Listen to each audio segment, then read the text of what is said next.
Atendendo um pedido especial, hoje a gente vai para dentro de um formigueiro conhecer uma formiguinha revolucionária.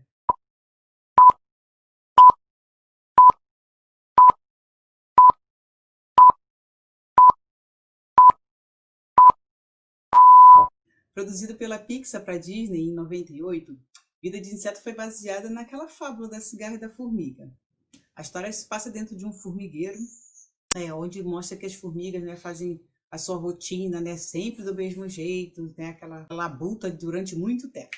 Elas colhem os grãos, durante todo o verão, para guardar um pouquinho para si e o resto, a grande maioria para deixar para os gafanhotos, que exercem uma grande opressão em cima dela, porque eles são bem maiores e bem mais fortes. E por elas não terem muito tempo de colher os suprimentos para si próprio, a colônia está sempre passando por problemas da colheita. Vamos falar aqui primeiro um pouquinho da princesa Ada, sendo preparada para suceder o trono de rainha. Então, mesmo antes dela nascer, gente, já tinha sido determinado que ela ia ser substituta, que ela ia se tornaria rainha, sem mesmo se perguntar se ela queria ou não. O mesmo acontece com as outras formigas, que são separadas por sexo ou por idade, Você vai trabalhar nisso, a outra vai trabalhar naquilo, sem perguntar se a pessoa quer ou não. Não dependia, de uma vocação profissional ou uma tendência para aquilo, Você era colocado naquilo e pronto. E quantas vezes acontece na nossa família, Simplesmente colocam pra gente, vai lá, faz aquilo e pronto. A gente não pode nem questionar. E se a gente pergunta por quê, lançam aquela fatídica frase, porque eu tô mandando e pronto.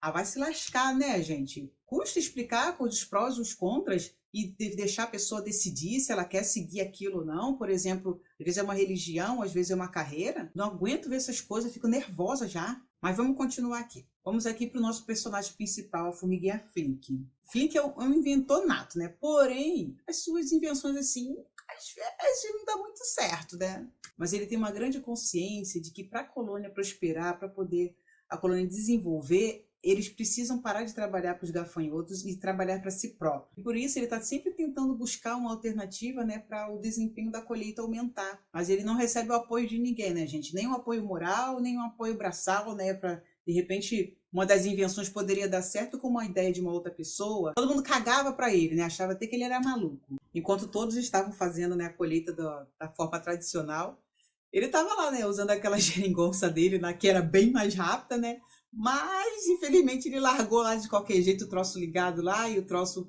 bateu na pedra de equilíbrio lá e as sementes foi tudo para água abaixo. E aí causou a revolta dos gafanhotos, que deram um prazo um pouco mais curto, para poder eles fazerem a colheita novamente. E aí Flink foi para julgamento, A colônia toda, ficou contra ele. E ele se voluntariou para encontrar insetos maiores que pudessem combater os gafanhotos. Mas, na verdade, que o tribunal concordou dele ir, porque eles sabiam que ele ia inventar, se ele ia inventar alguma outra coisa, poderia prejudicar a nova colheita. E eles estavam com um prazo muito apertado. Então mandaram ele ir, até comemorado quando ele saiu. É incrível como é que a gente encontra muita explicação de Karl Marx nesse filme. Um dos ensinamentos de Karl Marx diz o seguinte: o proletariado passa por diferentes etapas de desenvolvimento. A sua luta contra a burguesia começa com a sua própria existência. Inicialmente, os operários lutam individualmente, depois os operários de uma fábrica. Em seguida, os operários de um ramo industrial numa localidade contra cada um dos burgueses que exploram diretamente. Assim como no discurso de Karl Marx, a gente pode ver isso exatamente no filme. Primeiro, Flink se rebela, que ele vai em busca de insetos maiores para lutar contra essa opressão, e depois ele tem a ideia, de fazer uma armadilha, daquele passo para poder espantar os gafanhotos de vez. E essa tomada de consciência da colônia, quando elas viram que aquela ideia seria válida, que teria êxito. Outra frase aqui de Karl Marx que a gente pode fazer uma linkagem aqui com o filme. Toda a história até os nossos dias é a história da luta de classe. E vemos claramente essa luta, gente? A classe oprimida, que são as formigas, e a classe opressora, que são os gafanhotos. É o mesmo sistema que a gente vive nos nossos empregos, E é assim que surgem os lucros no sistema. Karl Marx deu o nome para esse trabalho que você não ganha, de mais-valia. Mas o que mais-valia significa? Deixa eu tentar explicar aqui para vocês. Vamos supor que você trabalhando 6 horas por dia, você consegue receber um salário que vai conseguir te sustentar. Você não precisa mais de nada. Mas aí o seu patrão faz você trabalhar 8 horas ou até mais, pelo mesmo valor. Ou seja, esse extra que você está trabalhando é só para gerar lucro para a empresa. E é igualzinho às formigas, gente, que elas não precisavam ficar o verão inteiro lá catando aquele monte de semente igual umas loucas, não. Elas poderiam catar o que fosse suficiente para ela, encher lá os armáriozinhos dela, né? E depois ficar curtindo o restantinho do verão, né? Tomando um bronze lá na beirinha da água. Mas ao invés disso, né? Elas precisavam trabalhar o verão inteiro, né? Para sustentar os folgados dos gafanhotos, né?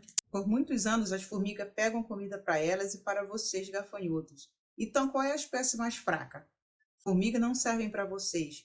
São vocês que precisam de nós. Chega de exploração. Esse foi o momento de revolução do Flink. Foi o momento que a colônia viu que eles podiam unir forças, que mesmo os gafanhotos sendo mais fortes ou maiores, eles eram em pouca quantidade. E olha a quantidade de formiga que eles tinham. Elas perceberam ali que a quantidade falava mais alto e elas estavam tão determinadas a acabar com aquela situação que elas enfrentaram o medo. Quando o formigueiro resolveu, né, trabalhar em equipe, né, em prol de um bem comum, de um bem maior, eles descobriram que tinha um enorme potencial que nunca haviam usado. E a gente percebe muitas pessoas, né, trabalhando exatamente como essas formigas, né, fazendo tudo igual, fazendo tudo do mesmo jeito, todo dia a mesma coisa, por ser mais fácil, né, por ser mais conveniente, né, porque minimiza os erros, minimiza as chances, né, de sair algo errado, né, e você tem medo de não agradar aos seus patrões, não tem medo de agradar a quem está acostumado àquela rotina. Apesar de não ser nada fácil, né, que os Flinks da vida são questionadores, são inovadores, são criativos, são motivados.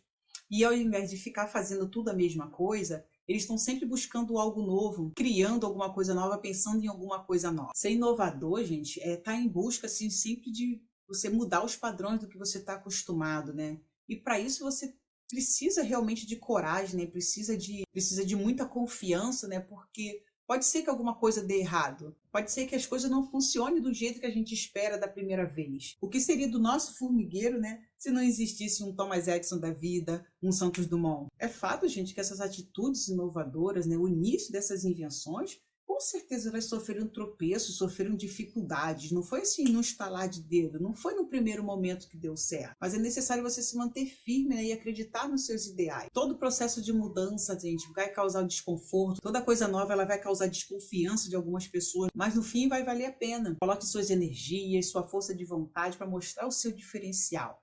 E quando aparecer, e vai aparecer os gafanhotos aí na sua frente, tu dá um berro na cara dele, bota ele para correr. Não deixe ele atrapalhar seus sonhos. Eu espero que vocês tenham gostado. Não esqueça de se inscrever. Toda quarta-feira a gente se encontra então aqui no Moral da História. Um beijo e até a próxima.